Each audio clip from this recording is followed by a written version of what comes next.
Hi hello and good morning friends. இன்றைக்கி நம்ம பார்க்க போகிற திருத்தலம் தமிழகத்தின் தென்காசி என்று அழைக்கப்படும் காசி விஸ்வநாதர் திருத்தலம் பற்றி தான் பார்க்க போகிறோம். தமிழகத்தில் எத்தனையோ புகழ்பெற்ற சிவன் ஸ்தலங்கள் இருந்தாலும் ஒரு சில ராஜகோபுரங்கள் நம்ம ரொம்பவே ஈர்க்கக்கூடியதாக இருக்கும். அப்படிப்பட்ட அழகிய ராஜகோபுரம் கொண்ட தென்காசி திருத்தலம் பற்றி தான் பார்க்க போகிறோம்.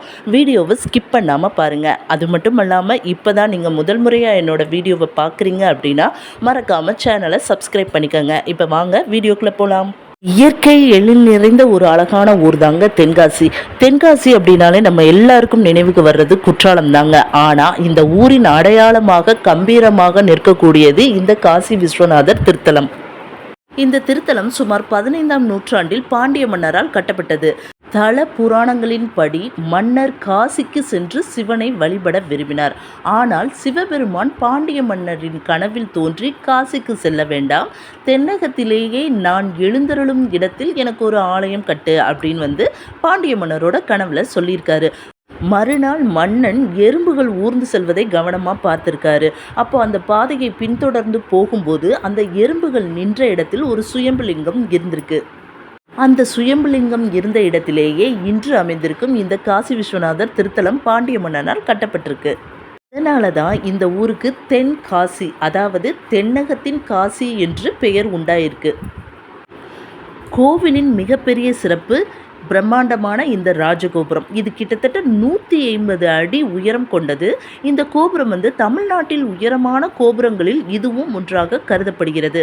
அது மட்டுமல்லாமல் இதில் நூற்றுக்கணக்கான அழகிய சிற்பங்கள் செதுக்கப்பட்டுள்ளன. அது மட்டுமல்லாமல் மற்ற கோவில்களில் இல்லாத ஒரு தனிச்சிறப்பு இந்த கோவிலுக்கு என்னன்னு தெரியுமா?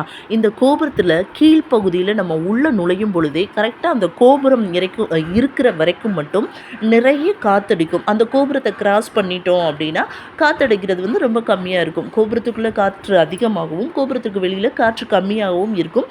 இதை நீங்கள் அந்த கோவிலுக்கு போனீங்க அப்படின்னா தான் ஃபீல் பண்ண முடியும். இப்போ நீங்கள் வீடியோவில் பார்த்துட்ருக்கீங்களே, இந்த இடம் தாங்க அது. இந்த இடத்துக்குள்ளே நுழையும் போது மட்டும் காற்று அதிகமாகவே வீசும். இந்த கோபுரத்தை கொஞ்சம் கிராஸ் பண்ணி போயிட்டோன்னா அந்த காற்றோட அளவு குறைஞ்சிரும். இப்போ கோவிலின் மூலவர் மற்றும் மற்ற சன்னதிகள் என்னென்ன இருக்கிறது அப்படின்றத பார்க்கலாம்.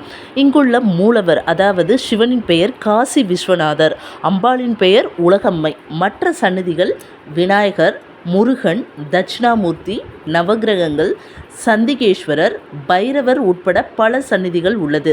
தினமும் 6 கால பூஜைகள் இங்கு நடக்கும். கோவிலின் கும்பாபிஷேகம் கடந்த ஆண்டு 7/4/2025 அன்று நடைபெற்றது. இங்கு மகா சிவராத்திரி, பிரதோஷம், நவராத்திரி, திருவாதிரை போன்ற விழாக்கள் மிகவும் சிறப்பாக கொண்டாடப்படுகிறது. காசி விஸ்வநாதர் அந்த ஊரின் மையப்பகுதியில் அமைந்திருப்பதால் ரயில் நிலையத்திலிருந்து 1 கிலோமீட்டர் தொலைவிலும் பேருந்து நிலையத்திலிருந்து நடந்து செல்லும் தொலைவிலேயே அமைந்திருக்கிறது. இயற்கை அழகு, ஆன்மீக பெருமை, வரலாற்று சிறப்பு, இப்படி எல்லாமே ஒன்றிணைந்த ஒரு அழகான திருத்தலம். நீங்கள் ஒரு சிவபக்தராக இருந்தீங்கன்னா கண்டிப்பாக உங்கள் வாழ்நாளில் ஒரு முறையாவது இந்த கோவிலுக்கு போயிட்டு வாங்க. ஓகே ஃப்ரெண்ட்ஸ், நிச்சயமாக இந்த வீடியோ ஒரு பயனுள்ள வீடியோவாக இருந்திருக்கும் அப்படின்னு நம்புகிறேன். இந்த திருத்தலம் பற்றி எனக்கு தெரிஞ்ச தகவல்களை நான் பதிவிட்டிருக்கேன். உங்களுக்கு வேறு ஏதாவது தகவல்கள் தெரியும் அப்படின்னா மறக்காமல் கமெண்ட்டில் சொல்லுங்கள். இது போல் மேலும் பல ஆன்மீக தகவல்களுக்கு என்னோடய சேனலை சப்ஸ்கிரைப் பண்ண மறக்காதீங்க.